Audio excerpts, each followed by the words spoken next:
ज्योतिराव फुले यांना देखील या ठिकाणी मनापासून नमन करतो। आजच्या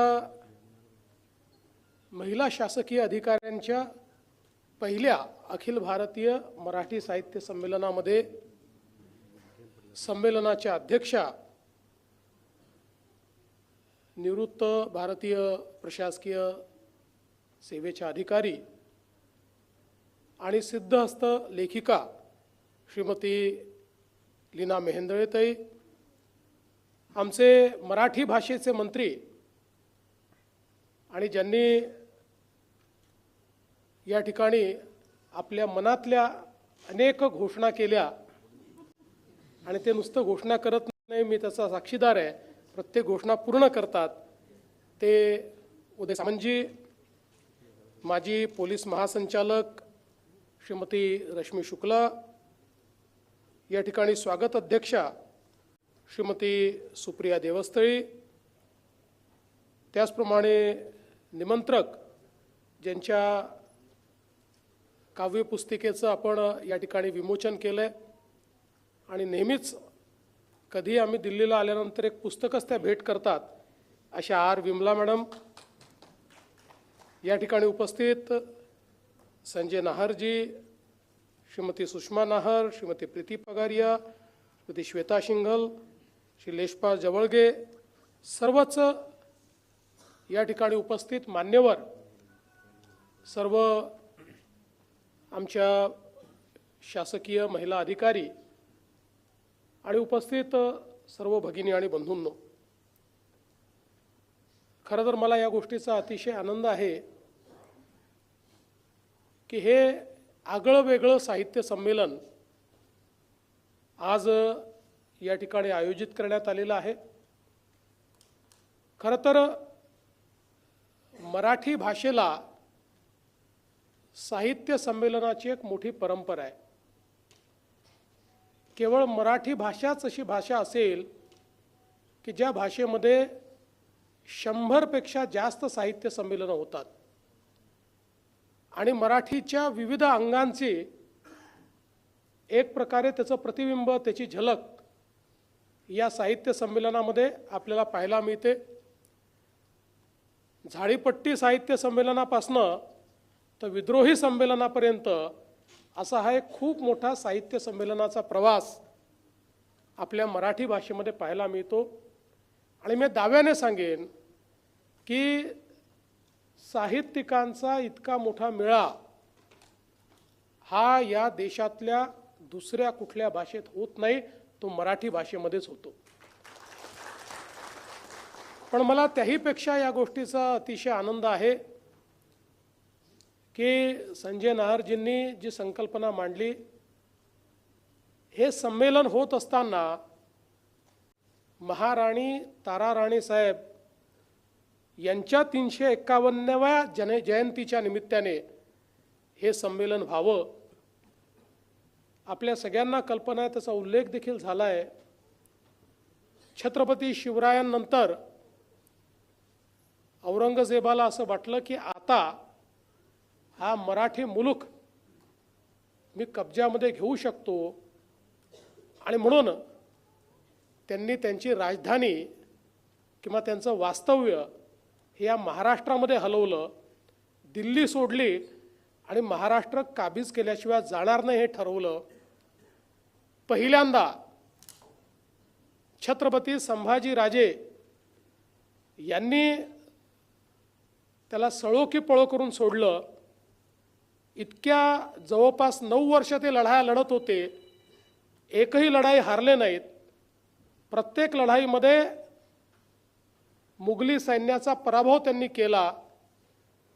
दुर्दैवाने त्यांचं बलिदान झाल्यानंतर अनेकांना असं वाटलं की आता या साम्राज्याचा, या मराठी स्वराज्याचा कोणी वाली नाही आणि त्यावेळी औरंगजेबानं लाखोचं सैन्य तयार करून हा मराठी मुलूक गिळण्याचा प्रयत्न केला आणि राजाराम महाराजांनी खऱ्या अर्थानं ताराराणी साहेब यांनी ज्या प्रकारे त्या ठिकाणी झुंज दिली, मला असं वाटतं इतिहासामध्ये ती झुंज अत्यंत महत्त्वाची आहे, कारण त्या झुंजीमुळेच शेवटी महाराष्ट्र काबीज करण्याकरता, स्वराज्य काबीज करण्याकरता आलेल्या औरंगजेबाचं थडगं हे त्याच महाराष्ट्रामध्ये तयार झालं, पण त्याचे मनसुबे पूर्ण झाले नाहीत आणि तारा राणींनी अशाच पद्धतीनं त्यांना झुंजवत ठेवलं.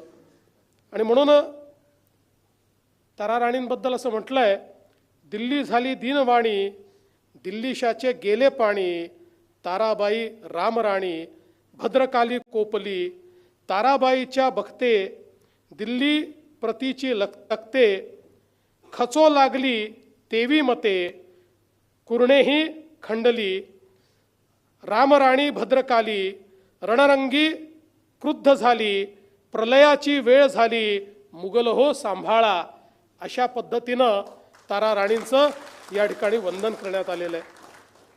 आणि मला असं वाटतं की या महाराष्ट्राच्या परंपरेमध्ये खऱ्या अर्थानं ही जी काही स्वराज्याची संकल्पना आहे, ती संकल्पना पुढे नेत असताना निश्चितपणे त्यांचं जे योगदान आहे ते लक्षात ठेवण्याचं काम, आणि या संमेलनामध्ये त्याचं औचित्य देखील याकरता आहे की एक उत्तम प्रशासक म्हणून त्यांनी केलेलं जे काम आहे, सर्व समाज घटकांना एकत्रित जोडून त्या सगळ्यांना मराठ्यांच्या भगव्या झेंड्याखाली आणून ज्या प्रकारे त्यांनी हा सामना केला. कवी विठ्ठलदास म्हणतात, पाटील सेटे कुणबी जुलाई, चांभार कुंभार परीट नावी, सोनार कोळी उदिमी फुलारी, या वेगळे लोक किती बेगारी. अशा सगळ्या लोकांना एकत्रित आणण्याचं काम हे तारा राणींनी केलं. आणि जवळजवळ आपल्या शेवटच्या श्वासापर्यंत, म्हणजे 1761 पर्यंत, 1700 पासून 1761 वर्ष तारा राणींनी खऱ्या अर्थानं या स्वराज्याला सांभाळण्याचं काम केलं. आणि म्हणूनच हे अतिशय औचित्यपूर्ण आहे की ज्यावेळी आजच्या परिस्थितीमध्ये त्यांच्यासारखा कारभार चालवणाऱ्या ज्या आमच्या महिला अधिकारी आहेत, त्यांचं ज्यावेळेस साहित्य संमेलन होत आहे, त्या संमेलनाला तारा राणींचं नाव दिलं गेलं. त्याबद्दल मी अतिशय मनापासनं आपल्या सर्वांचे आभार मानतो, विशेषतः सरहदचे आभार मानतो.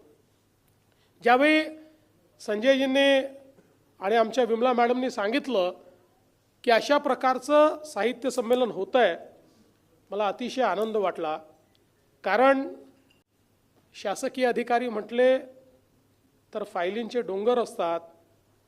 अनेक वेळा फायलींमध्ये आपण हरवून जातो, आणि विशेषतः जी आपल्या भाषेची तरलता आहे ती शासकीय भाषेमध्ये विलीन होऊन जाते.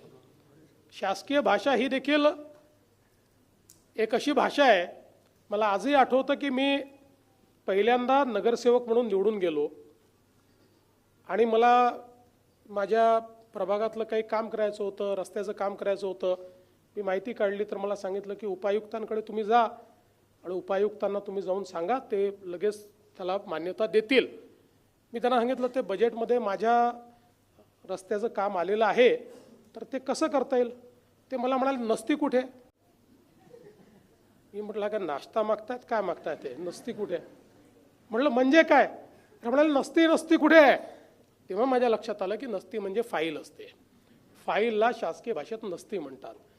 त्यामुळे अशा पद्धतीनं जी काही अतिशय क्लिष्ट अशा प्रकारची भाषा आहे, त्या शासकीय भाषेत हरवून जात असताना आणि फायलींवर पानांमध्ये लिहित असताना त्या शासकीय भाषांमध्ये निर्णयार्थ स्वादर अशा पद्धतीनं लिहित असताना आपल्यातला साहित्यिक, आपलं जे भावविश्व आहे ते भावविश्व आणि त्यातली तरलता ही सांभाळून साहित्याचं निर्माण करणाऱ्या अशा आमच्या या सगळ्या ज्या अधिकारी आहेत त्या सगळ्यांचं मी मनापासून अभिनंदन करतो. आणि आज हे संमेलन झाल्यामुळे निश्चितपणे यातल्या अनेक अशा असतील की ज्यांनी साहित्याची रचना तर केली, पण या संपूर्ण प्रशासकीय सेवेमध्ये ते साहित्य कदाचित योग्य मंचापर्यंत पोचलं नाही.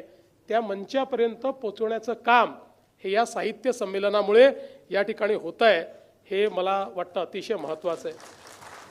मी कार्यक्रम पत्रिका देखील बघितली, त्याच्यामध्ये साहित्याचे विषय तर आहेतच, पण त्यासोबत अनेक विषय आहेत. अधिकाऱ्यांना भेडसावणाऱ्या ज्या समस्या असतील आणि विशेषतः मगाशी जसा उल्लेख झाला की कुठल्याही क्षेत्रात महिला असू द्यात, म्हणजे अगदी शासकीय क्षेत्रात असू द्यात की राजकीय क्षेत्रात असू द्यात, या गोष्टीचं निश्चितपणे कौतुक आहे. कारण मी स्वतः इतके वर्ष राजकारणात काम करतो. आमच्यासारख्या पुरुषांना काम करणं फार सोपं आहे, कारण कोणीतरी घर सांभाळत आहे, त्याच्यामुळे लक्षही दिलं नाही तरी चालतं. पण ज्या आमच्या महिला सहकारी ज्या राजकारणात काम करतात, ज्या आमच्या अधिकारी प्रशासनात काम करतात, त्या मल्टीटास्किंग करत असतात. एकाच वेळी राज्यही सांभाळत असतात, जिल्हाही सांभाळत असतात आणि त्याचवेळी आपलं घर देखील त्या सांभाळत असतात. आणि या सगळ्या जबाबदाऱ्या मला असं वाटतं की अतिशय लीलया पार पाडण्याचं काम हे त्यांच्या माध्यमातून या ठिकाणी होत असतं. आणि मला एकच संजयजी चिंता होती की हे साहित्य संमेलन या ठिकाणी आयोजित झालं, याला रिकॉग्निशन मिळेल की नाही. आणि त्याचं कारण काय होतं, साहित्य संमेलन एखादं आयोजित झालं आणि ते मराठी साहित्य संमेलन असेल आणि वादच झाला नाही, तर त्याला रिकॉग्निशनच मिळू शकत नाही. त्यामुळे फार चिंतेत होतो. पण शेवटी आमच्या माध्यमांना आमच्या मनीषा म्हैसकरांचं एक स्टेटमेंट सापडलं आणि त्यांनी दिवसभर आज वाद चालवला. पण मनीषा म्हैसकरांनी मला स्वतः हे सांगितलं की माझं वाक्य आउट ऑफ कॉन्टेक्स्ट हे त्या ठिकाणी वापरण्यात आलेलं आहे. आणि त्यांनी उलट त्याच्यामध्ये असं म्हटलेलं आहे, इतक्या वर्षाच्या सेवेमध्ये महाराष्ट्रामध्ये कधीही मला अशा पद्धतीच्या भेदभावाला समोर जावं लागलं नाही.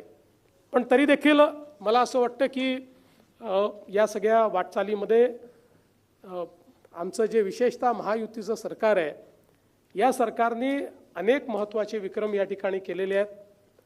राज्याला पहिली महिला उपमुख्यमंत्री याच शासनामध्ये मिळाली. राज्याच्या पहिल्या मुख्य सचिव, महिला मुख्य सचिव याच शासनाच्या काळात झाल्या. राज्याच्या पहिला पोलीस महासंचालक, त्या तर आपल्या मंचावरच आहेत, तेही या शासनाच्या काळात झाल्या. राज्याच्या पहिल्या महिला वनसंरक्षक, प्रधान वनसंरक्षक या देखील या शासनाच्या काळामध्ये झाल्या. आणि मुख्यमंत्री कार्यालयाच्या प्रधान सचिव याही महिला याच कालावधीमध्ये झाल्या. आणि मुंबई महानगरपालिकेच्या इतक्या 100-150 वर्षाच्या इतिहासातल्या पहिल्या महिला म्युनिसिपल कमिशनर या देखील याच शासनाच्या काळामध्ये झाल्या. त्यामुळे आणि माझा तर अनुभव असा आहे की महिला अधिकाऱ्यांवर जबाबदारी टाकली तर ती निश्चितपणे पूर्ण होते. आणि म्हणून तुम्ही बघा, माझ्याकडे जी खाती असतात त्याच्यात बहुतांश खात्यांमध्ये मी महिला अधिकारीच घेतो. आता माझ्याकडे गृह खातं आहे, गृह सचिव महिला आहेत. माझ्याकडे सामान्य प्रशासन आहे, त्याच्या सचिव प्रधान सचिव महिला आहेत. माझ्याकडे ऊर्जा खातं आहे, त्याच्या प्रधान सचिव या महिला आहेत. त्यामुळे मला असं वाटतं की खऱ्या अर्थानं माझा हा अनुभव आहे की अतिशय चांगल्या पद्धतीनं, कारण महिलांमध्ये उपजतच मल्टीटास्किंग हे तयार झालेलं असतं. इतक्या संघर्षातनं महिला या पुढे येत असतात की त्यातनं एखादी गोष्ट हाताळायची, एखादी गोष्ट मॅनेज करायची, या गोष्टी त्यांना त्या ठिकाणी उपजत माहिती असतात. आणि म्हणूनच मला असं वाटतं की ही देखील अतिशय चांगली गोष्ट आहे.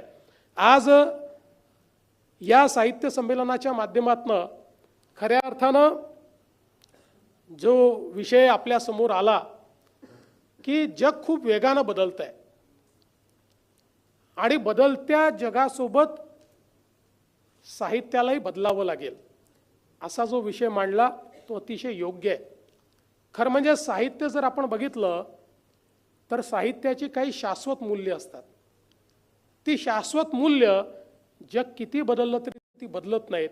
पण त्याचसोबत साहित्यामध्ये जी काही तत्कालीन परिस्थिती असते त्याचं प्रतिबिंब उमटणं हे देखील महत्त्वाचं असतं आणि त्यामुळे ते प्रतिबिंब उमटण्याकरता निश्चितपणे मला असं वाटतं की या बदलत्या जगाचा मागोवा आपल्याला घ्यावा लागेल. खरं तर आपण बघा साहित्यातली शक्ती काय आहे तर आजच्या जगाची संकल्पना ही यापूर्वी अनेक साहित्यिकांनी म्हणजे 70च्या दशकामध्ये 2010चं जग कसं असेल आणि 90च्या दशकामध्ये 2030चं जग कसं असेल अशा पद्धतीचं साहित्य देखील आपण तयार केलं.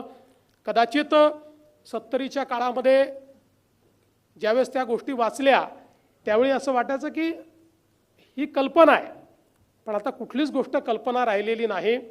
तंत्रज्ञान ज्या वेगानं पुढे चाललं आहे, आपण बघा आजपासून 1000 दिवसांनी आपण जेवढे प्रशासकीय लोक आहोत प्रत्येकाचं जॉब डिस्क्रिप्शन 70 ते 80% बदललेलं असेल 1000 दिवसांनी. आजपासून 2000 दिवसांनी यंत्रमानव रोबो हा विपुल प्रमाणात वापरलेला आपल्याला पाहायला मिळेल आणि आजपासून 3000 दिवसांनी आता जो यंत्रमानव आहे तो केवळ कमांड यांनी काम करतो, पण आजपासून 3000 दिवसांनी हा यंत्रमानव आपलं भावविश्व देखील तयार करू शकेल, त्याला इमोशन देखील त्या ठिकाणी येईल आणि त्यातनं मला असं वाटतं की एक वेगळी अशा प्रकारची परिस्थिती तयार होईल. म्हणजे आता ह्युमनाइज रोबो याच्यामध्ये इमोशनल क्वोशंट तयार करण्याचा प्रयत्न चालला आहे. मला आश्चर्य वाटत नाही की कदाचित 3-3.5 हजार दिवसांनंतर आपण एखादं यंत्रमानवाचंही साहित्य संमेलन घेऊ. कारण आपल्याला माहिती आहे आज एखाद्या माझ्यासारख्या व्यक्तीने समजा साहित्य चौर्य करायचं ठरवलं तर मला या ठिकाणी एखाद्याची कविता किंवा एखाद्याचा लेख चोरण्याची आवश्यकता नाही आहे. त्यातल्या 4 ओळी मी चोरल्या आणि त्या ChatGPT टाकल्या आणि सांगितलं मला आता उर्वरित कविता पूर्ण करून दे, तर ChatGPT ती कविता आजही पूर्ण करून देतो. अशा पद्धतीनं कृत्रिम बुद्धिमत्ता आपल्यापुढे आव्हानं तयार करते. हे जरी खरं असलं तरी देखील शेवटी माणसानं मानवानं हे नेहमीच दाखवलेलं आहे की तंत्रज्ञानापेक्षा मानव हा नेहमी पुढे राहिलेला आहे. कारण या ठिकाणी तंत्रज्ञान तयार करणाराही मानवच आहे. मला असं वाटतं की जोपर्यंत आपल्या इमोशन्स, आपल्या भावना, आपलं भावविश्व, आपल्या भावविश्वाची तरलता ही जिवंत आहे तोपर्यंत अशा कितीही माऱ्यांमध्ये आपण त्या ठिकाणी जिवंत राहू शकतो. आपण बघा इतक्या आक्रमणाच्या काळामध्ये देखील कधीही वारकरी परंपरा संपली नाही, ती कधी थांबली नाही. याचं एकमेव कारण होतं की त्यांच्या मनामधली जी भावना होती, जी विविध प्रकारच्या अभिव्यक्तीतनं अभिव्यक्त व्हायची, मग कधी ती अभंगातनं अभिव्यक्त व्हायची, कधी ओव्यातनं अभिव्यक्त व्हायची, या सगळ्या गोष्टींमुळे त्यांच्यामधलं त्यांचं जे भावविश्व होतं ते इतकं समृद्ध होतं की किती आक्रमणं झाली तरी पावलं पंढरीकडे वळायची, तिथपर्यंत पोचायची. कितीही अडचणी आल्या तरी त्या ठिकाणी त्या अडचणी सहन करत ही परंपरा कधीही वारकरी संप्रदायाने त्या ठिकाणी सोडली नाही. आणि म्हणून मला असं वाटतं साहित्य नेमकं हेच करतं.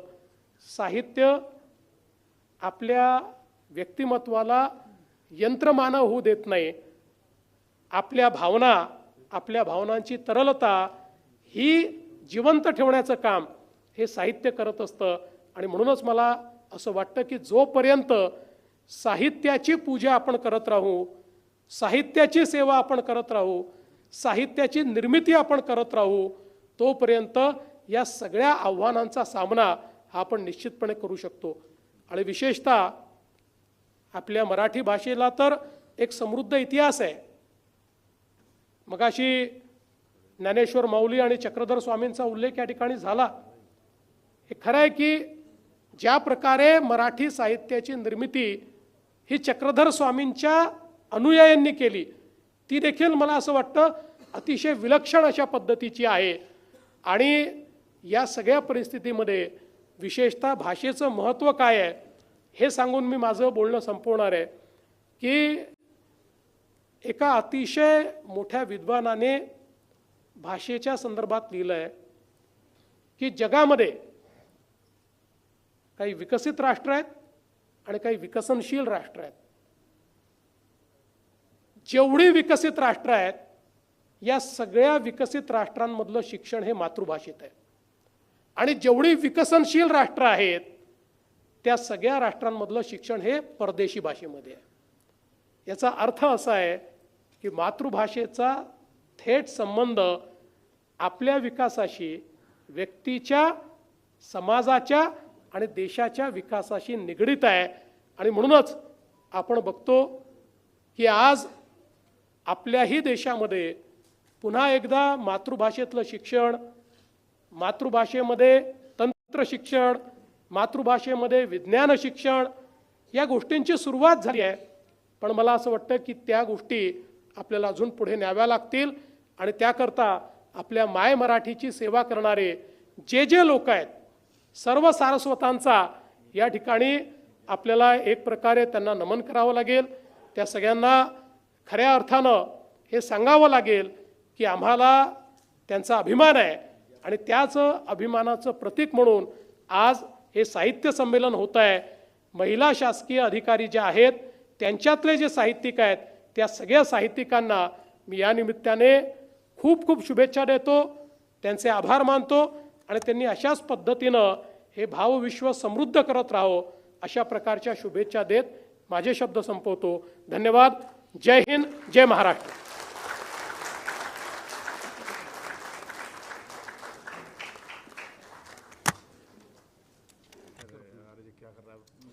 अतिशय सुंदर सखोल विचारांनी नटलेलं हे प्रगल्भ उद्बोधन आम्हा सगळ्यांसाठी